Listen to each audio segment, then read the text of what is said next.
ఉన్న బంగారాన్ని విడిపించి ఆ రోజు ఆన్లైన్ రేటుకే మేము కొంటాం. Sharma gold company.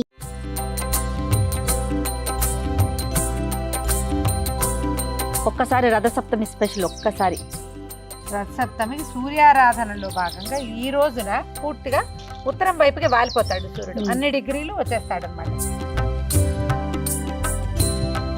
కానీ చూడండి, ఎప్పుడు స్టూడియోలో ఉండే అక్కడ బయటకు వస్తే పక్షుల అరుపులు, కేకలు, కిలకిలా రావాలి. ఎంత బాగున్నాయో. చక్కగా దీన్ని అలంకరించుకోవటం ఈ రథాన్ని. ఇంకా పువ్వులు పెట్టి పువ్వులతోటి ఏం చేసినా చెయ్యొచ్చు. ఆనంద కర్పూర నీరాజనం దర్శయామి ఏకాంతాయ కళ్యాణి తీర్చినాం. తాకట్టులో ఉన్న బంగారాన్ని విడిపించి ఆ రోజు ఆన్లైన్ రేటుకే మేము కొంటాం. Sharma gold company. Suman TV ప్రేక్షకులందరికీ నమస్కారం. ఈరోజు నేను రమ్మగారు రథసప్తమి స్పెషల్ పాయసన్నం మీ అందరికీ చేసి చూపిస్తున్నామండి. ఎప్పుడు మనం వీడియోల రూపంలో రథసప్తమికి ఎలా ఉండాలి, ఏం చేయాలి, పూజా విధానం ఇవన్నీ మాట్లాడుకుంటూ ఉంటాం కదా. ముఖ్యంగా పాయసన్నం అది డైరెక్ట్గా చేసి చూపిస్తున్నా. నమస్తే రమ్మగారు. నమస్తే జయ. మొత్తం రెడీ చేసినట్టున్నారు కుంపటితో సహా. అంటే మామూలుగా దాల్ పెడతాము, ఇలా మన బాల్కనీలో మాడాల మీద దాల్ పెడితే కింద వాళ్ళు గోల్ చేస్తారు. కుంపటి సేఫ్ అని కుంపట్లో పెట్టుకుంటాం. ఇదిగో మన కుంపటి సిద్ధంగా ఉంది. ఓకే అండి. ఈ కుంపట్లో ఏం చేద్దామంటే మంచి పర్ఫెక్ట్ ఆవు పిడకలు ఉన్నాయి మన దగ్గర. ఓకే, వీటిని పేర్చేద్దాం. మొదట కుంపటి వెలిగించుకుని చేయటం మామూలుగా నేను ఎప్పుడు చేసేదే. నేనేం చేస్తున్నానంటే శాస్త్రానికి 2-3 ఆవు పిడకలు పెట్టి కొంచెం ముందుకు కింద బొగ్గులు పోసేసుకుంటున్నాను. సరే, ఇవాళ మనం వీడియో కోసం చేస్తున్నాం కాబట్టి పూర్తి పిడకలు ఇంటి దగ్గర అట్లా చేస్తాం. ఊర్లో అట్లా చేసేవాళ్ళం. చిన్న చిన్న ముక్కలు చేస్తే మనకి ఏంటంటే చకచక ఇది చేయను. రథసప్తమి స్పెషల్ ఇది కదా రమ్మగారు. మీ కింద ఒక పెద్దది పెట్టి అది పెట్టు, చిన్న చిన్నవి పెట్టి మనకి అంటుకుంటాయి. చాలా. ఇంకొకటి 2 చిన్న చిన్నవి ఈ గ్యాప్లు పూర్తి చేస్తే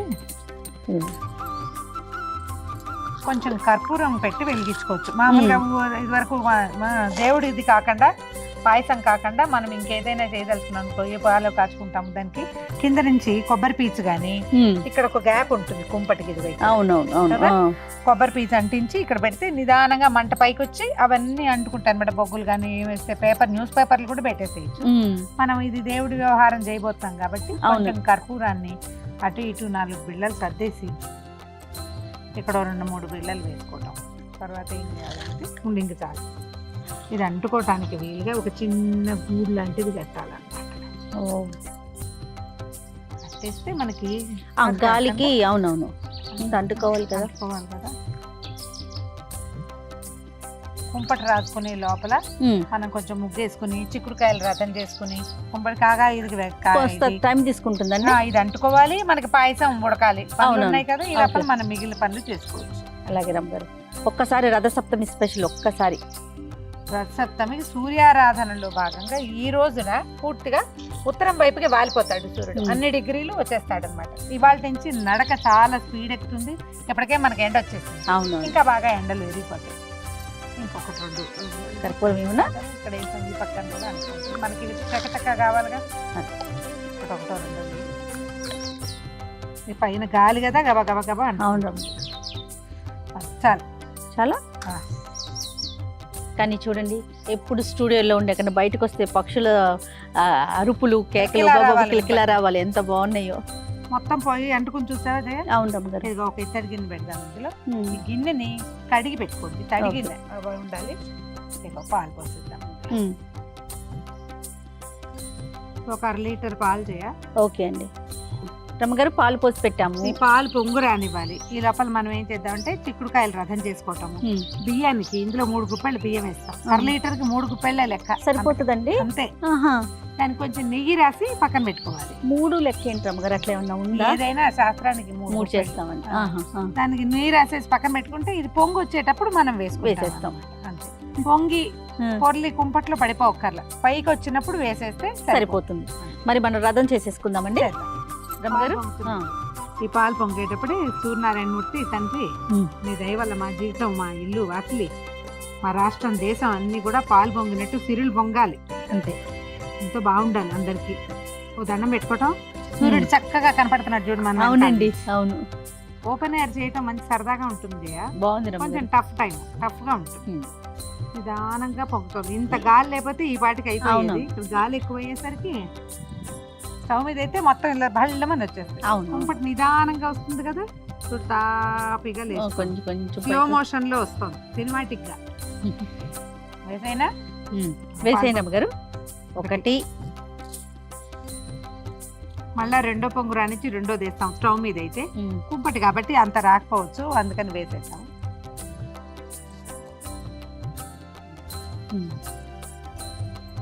మూడు చిటికలు తీసివేయి నువ్వు కూడా. చిటికంటే తెలుసా అది.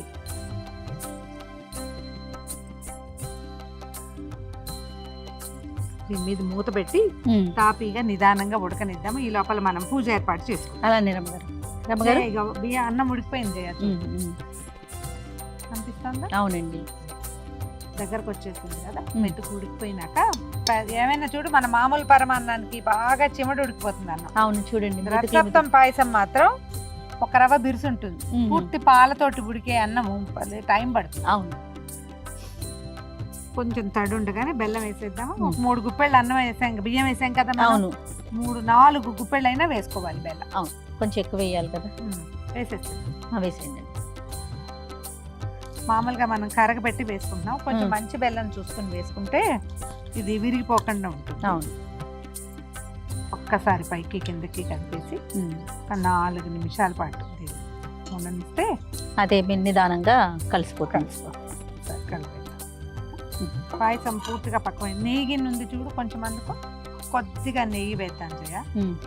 ఇందులో మనం ఏలక పొడులు అవేమి వేయం కదా, నెయ్యే పొయ్యి మీద ఉండగా వేయటం, మళ్ళీ దింపాక మళ్ళీ ఒక నెయ్యి చొక్కేసి చూపించాం. ఈ లోపల మనం చిక్కుడుకాయలు రథం చేసుకుందామా. అట్లానేనండి. 7 గుర్రాలు సూర్యుడికి, అందుకని 7 చిక్కుడుకాయలు సమాన సైజులో 2 మొదట పుల్లలు మనకి కావాలి. మరి 4 కావాలి రథం కోసం అండి. ఇవి పూచిక పుల్లలు చేయ, టూత్పిక్స్ తోటి కూడా చేసుకోవచ్చు. అవి ఈవెన్ సైజులో కూడా ఉంటాయి. గుచ్చటం కాయలు. ఇప్పుడు వీటి కూడా ఇది ఎటు పెట్టామో దీన్ని కూడా అట్టే పెట్టుకోవాలన్నమాట. గింజలోకి గుచ్చితే గట్టిగా ఉంటాయి. అవును, పండలో కాకుండా. ఇది రథం అంటే రథం షేప్ లో ఏం చెయ్యం. శాస్త్రానికి ఈ చిక్కుడుకాయల రథాన్ని చేస్తాం అన్నమాట. 7కి లెక్క ఏంటి రమ్మగారు? 7 గుర్రాలు, ఆయన గుర్రాలని. సప్తాశ్వరథమారూఢం ప్రచండం కశ్యపాత్మజం అని చెప్తారు. ఇగో ఇలాగే దీని మీద నుంచి ఇటు 2 పుల్లలు వచ్చి ఇలా నిల్చుంటుంది. రథం లాగానే మించుగా అదే షేప్ లో వస్తుంది. అది మనకు ఉంచోటం కోసమే. ఊరికే శాస్త్రానికి చేసేది కానీ అంతకంటే పెద్ద విశేషమైన వ్యవహారం ఏమి ఉండదు ఇందులో. కాయ గట్టిగా ఉంటే ఈజీగా దిగిపోతుంది.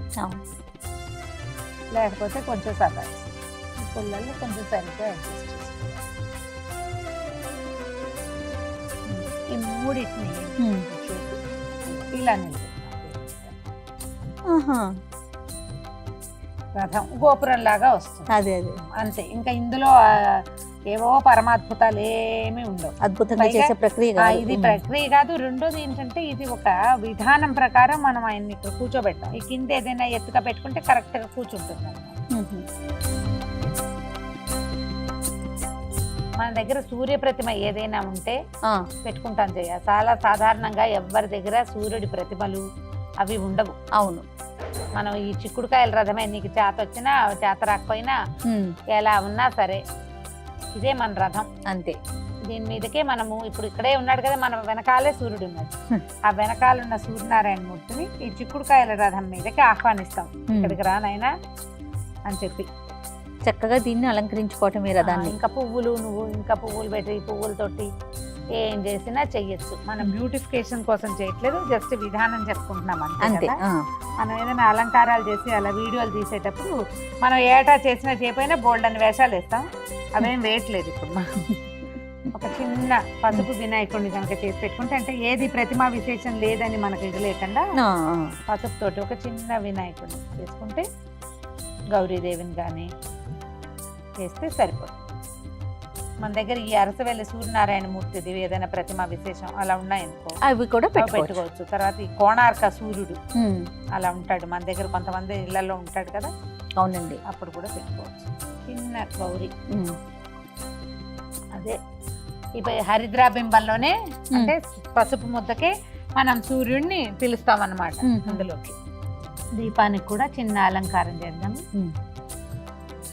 మనం ఇట్లా వాకిట్లో చేసుకునేటప్పుడు నిలువు ఒత్తి కనుక వేస్తే ఇట్లా ఇది కొండెక్కకుండా ఉంటుంది.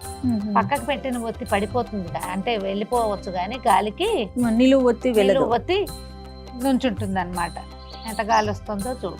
ఆదిత్య హృదయం కానీ, నవారి స్తోత్రం కానీ, సూర్యమండల స్తోత్రం కానీ ఏది చదువుకుంటే అది చదువుకోవటం. ఓకే. ఆగట్లేదయ్యా. ఇదో దీపారాధనకు ఒక పువ్వు, సూర్యుడికి కొన్ని పుష్పాలు,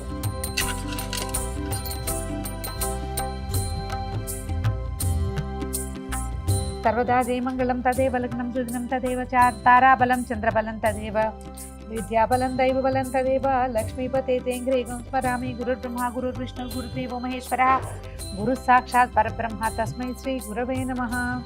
లాభస్తేషాం జయస్తేషాం కుతస్తేషాం పరాభవః ఏషాం ఇందీవరస్యామో హృదయస్థో జనార్దనః. సర్వమంగళమాంగళ్యే శివే సర్వార్థసాధికే శరణ్యే త్రయంబకే గౌరీ నారాయణి నమోస్తుతే. శ్రీలక్ష్మీ నారాయణాభ్యాం నమః. ఉమామహేశ్వరాభ్యాం నమః.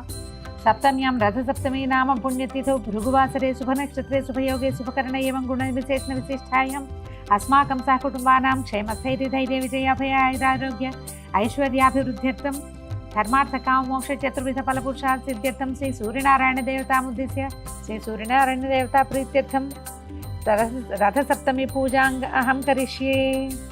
రథంగా కలసారాధన కరిష్యే ఏదో చేస్తాము. కలసాలు ముఖాలు విష్ణువులు అన్నీ చేసేసినట్టే. ఇదిగో నీళ్ళు ఉన్నాయి కాబట్టి ఇంక ఇబ్బంది. దానం పెట్టుకో జయ. జయ సదా సవితృమండల మధ్యవర్తి నారాయణ సరసిజాసన సన్నివిష్ట కేయూరవాన్ కుండలవాన్ కిరీటి హారి హిరణ్మయవ పుర్ధృత శంఖ చక్ర. సూర్యుడికి 12 నామాలు ఉన్నాయి. ద్వాదశ నామావళి చెప్తారు. ఈ నెల రోజులు కూడా చదువుకోవచ్చు. మిత్రాయ నమః, రవయే నమః అని చెప్తారు. ఈ 12 నామాలు ఒక మాట చదువుకోవటం. తర్వాత ఇప్పుడు మనం పాయసం పక్క దగ్గర పెట్టుకున్నాం కదా. అవునండి. దీన్ని మనకి చిక్కుడాకులు కనుక దొరికితే ఒక పళ్ళెంలో చిక్కుడాకులు పరిచి అందులో పెట్టుకోవటమా? అందులో పెట్టి నివేదన చేసేస్తాం అన్నమాట.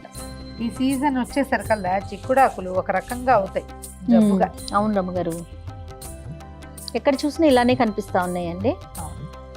5 ఆకుల్లో పెడతాం జయ, 7 ఆకుల్లో పెట్టుకుంటాము అట్లా అన్నమాట.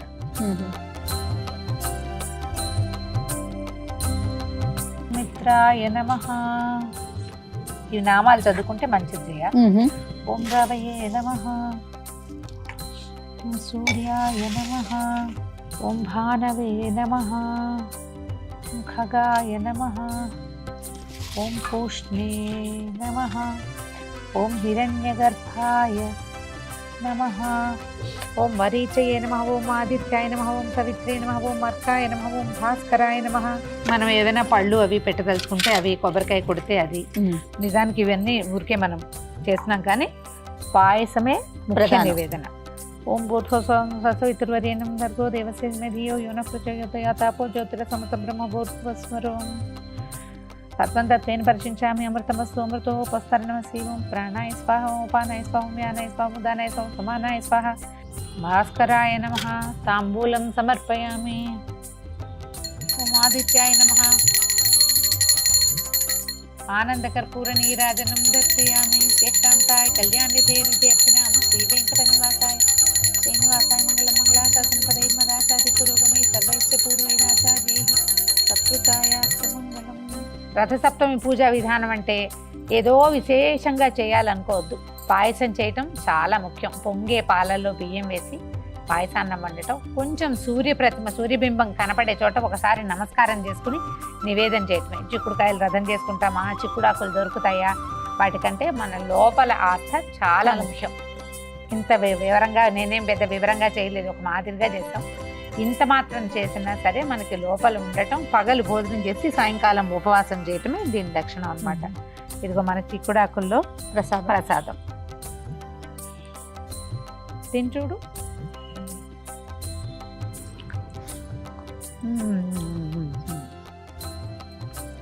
కుంపట్లో చేసిన ప్రసాదం. ఈ మాఘమాసం అంతా ఏమీ చేయలేకపోయినా ఉమ్. స్నానం చేసి సూర్యుడికి దండం పెట్టుకోండి. అలాగే రమ్మగారు.